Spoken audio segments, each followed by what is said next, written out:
Coach, on the road once again, taking youngsters behind the scenes for what it's like being a Major League Baseball player. And I got the man here, Big E, the White Sox. How we doing? I'm doing well. Thanks for having me. All right, so we're taking our youngsters behind the scenes on what it's like being a Major League ball player. So what's this big league experience been like for you? I mean, it's everything you dream of. I mean, they treat us so well. You got everything you can need from facilities and training staff and, smart people all around. And it's, the dream. You feel like royalty when you're traveling around, and, it makes all the hard work worth it. So, what was this journey like for you getting to the big leagues? Started as a young guy, just playing lots of sports, not even baseball, just, dreaming of being a competitor, and, eventually found my way into the baseball world.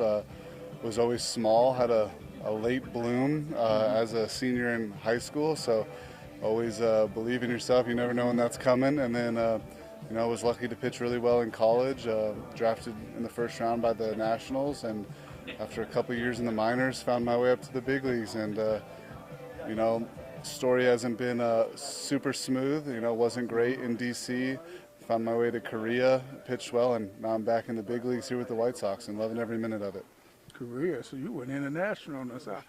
Yeah, I did. Had to find my way there and find myself again, and it worked out great. So you say you played some other sports. What were the other sports you played? A lot of soccer, and I was on the swim team for a long time. I was a swimmer too in high All school. right, yeah, I love it, man. So you gonna make my audience think you was an athlete on top of that, huh? Yeah, it's perfect. So I used to coach college baseball. Scouted for 5 major league teams. Every kid dreamed playing in the big leagues. You went through the system to get to the big leagues. A lot of people don't realize what it's like once you get here. What is it like, first of all, to go through the minor leagues? What is that journey like?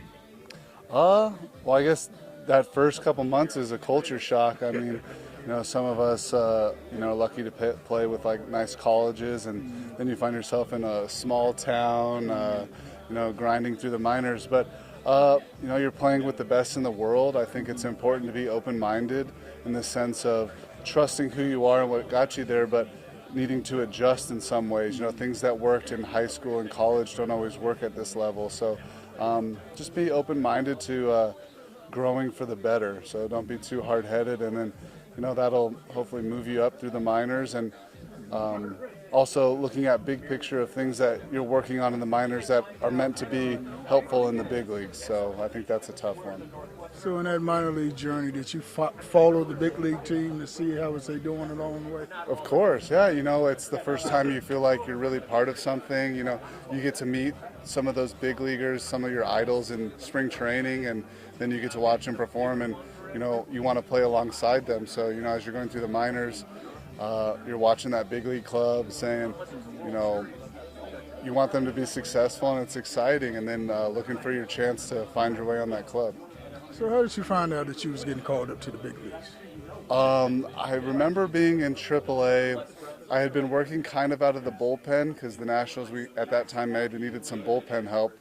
And I remember one of our head pitching guys coming to, at the time, Syracuse, New York, and telling me, hey, today in your bullpen, I want you to focus on pretending like you're facing the Rockies hitters. And I was like, why would I do that? And he goes, well, I want you to focus. Like, let's pretend. At that time, it was, Charlie Blackmon, Arenado, DJ LeMahieu, and he's like, why don't we pretend like you're facing those guys? And then come to find out 3 days later, I was pitching against the Rockies in the big leagues.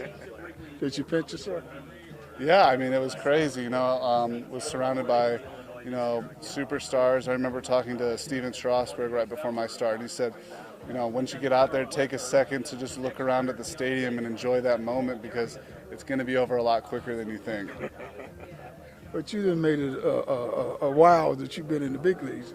Yeah. I've been lucky enough. This will be, I think, my 6th or 7th season in the big leagues. I'm a very lucky guy, and, I think it's one of those things where all I do is want more now. So let's take these youngsters through. You get that call, going to the big leagues. You come to the big league ballpark for the very first time. Pull up in that parking lot. Take us through going to the locker room from there. Oh man, it's It's crazy. Like I said, it's almost like it's such a blur because you're so worried about that first pitch. Like, it's like trying to just, I think that's why it's so important to have a good routine. You get myself into my routine. Luckily, you don't really talk to media and stuff before the game, more after. But, it's just like headphones on, focusing, trusting all of the routines you've had prior. And then once you get out there, and I just remember being so nervous in the bullpen and then on the walk from the bullpen to the dugout. But then once I threw that first pitch, it was like any other day. So that you look for yourself that night on ESPN and see Of course. Yeah, you get lots of good texts and calls from friends and family, a lot of people that helped you get there. And I think that's one thing, is sharing it with all those people that helped you get there is a special thing. So when you walk in this locker room, most fans never get to see the inside Major League locker room.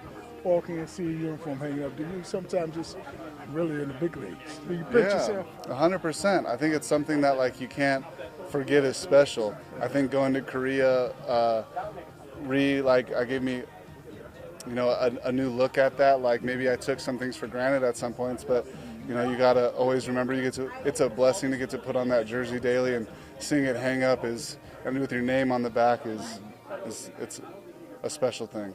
Did you cry when you got that call up? I don't think I cried. I think my parents were, when I called them, that's when I think it hit the most. Is like more when you get to call your dad and your mom and be like, hey, we did it, and that's like, that's probably where the tears were. Mama cried. Oh, for sure. Yeah. There's a good video of her like yelling in my debut. As I think it was my first strikeout. It's pretty exciting. Oh, you got one of the mamas that's a yeller, huh? Oh, yeah. Oh, Lord have mercy. Mama, he tell it on you now, Mama. Yeah. Coach on the road with the man, Big E. Appreciate it. Man.